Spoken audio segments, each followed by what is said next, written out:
Hi hello అండి. ఈరోజు మన రెసిపీ వచ్చేసి నిమ్మకాయ నిలవ పచ్చడి అండి. నిమ్మరసం కానీ నిమ్మకాయ పచ్చడి కానీ మన ఆహారంలో రోజు ఉండటం ద్వారా వ్యాధి నిరోధక శక్తి పెరుగుతుందన్నమాట అండి. మన ఆహారంలో ఐరన్, సి విటమిన్ ఉండటం ద్వారా రక్తహీనతను తగ్గిస్తుందన్నమాట అండి. డైలీ మన ఆహారంలో సి విటమిన్ ఉండటం ద్వారా చర్మ వ్యాధుల నుంచి కూడా కాపాడుకోవచ్చు అనమాట అండి.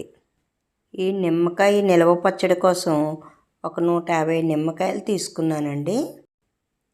ఇవి శుభ్రంగా కడుక్కొని బాగా తడి లేకుండా తుడుచుకొని పక్కన పెట్టుకోవాలండి. ముందుగా ఈ పచ్చడి కోసం ఎన్ని కాయలు తీసుకుంటామో అందులో సగం కాయలు రసం పిండుకోవాలండి. అలాగే సగం కాయలు ఇలా ముక్కలు కట్ చేసుకోవాలి. నిలువుగాను అడ్డంగా కట్ చేసుకుని ఆ ముక్కలేమో రసం పిండుకోవాలండి. గింజలన్నీ తీసేయాలన్నమాట. ముందుగానే గింజలు తీసేసుకోవాలి. కట్ చేసుకున్న నిమ్మకాయ ముక్కల్లోకి 2 తవలు ఉప్పు వేసి అలా ఉంచేసాను అనమాట అండి. 2-3 రోజులకి ఒకసారి కలుపుకుంటూ ఉంటే మెత్తగా గుజ్జులాగా తయారైంది. ముక్కంతా చీకి చక్కగా గుజ్జులా తయారైంది చూడండి. ఈ పచ్చడికి 100 గ్రాముల మెంతులు తీసుకున్నానండి. ఇవి దోరగా వేపుకున్న తర్వాత స్టవ్ ఆఫ్ చేసి 50 గ్రాములు ఆవాలు కూడా వేసి బాగా చల్లారనిచ్చాక మిక్సీ పట్టుకోవాలన్నమాట అండి. మెత్తగా మిక్సీ పట్టుకోవాలన్నమాట. ఈ పచ్చట్లో ఆవపిండి మెంతిపిండి వేయడం ద్వారా మంచి రుచి వస్తుందన్నమాట. 4 పెద్ద వెల్లుల్లిపాయలు రేకలు ఒలుచుకుని ఇవి కూడా మిక్సీ పట్టుకోవాలన్నమాట అండి మెత్తగాను. ఇప్పుడు స్టవ్ మీద ఒక కళాయి పెట్టుకుని స్టవ్ వెలిగించుకుని 1/2 కేజీ వరకు ఆయిల్ వేసుకుని 2 టేబుల్ స్పూన్లు ఆవాలు, 2 టేబుల్ స్పూన్లు జీలకర్ర, 2 టేబుల్ స్పూన్లు మెంతులు వేసి బాగా వేయించుకోవాలన్నమాట. ఇప్పుడు కొంచెం వేగిన తర్వాత ఒక గుప్పుడు కరివేపాకు, ఒక గుప్పుడు ఎండుమిర్చి ముక్కలు వేసి వేయించుకుని అందులోనూ 2 టేబుల్ స్పూన్ల దాకా ఇంగువ పొడిని వేసుకోవాలన్నమాట. మంచి రుచిని వాసనని ఇచ్చేది ఇంగువ పొడి. నిమ్మకాయ పచ్చడికి ఇంగువ పొడి వేస్తేనే రుచి అండి.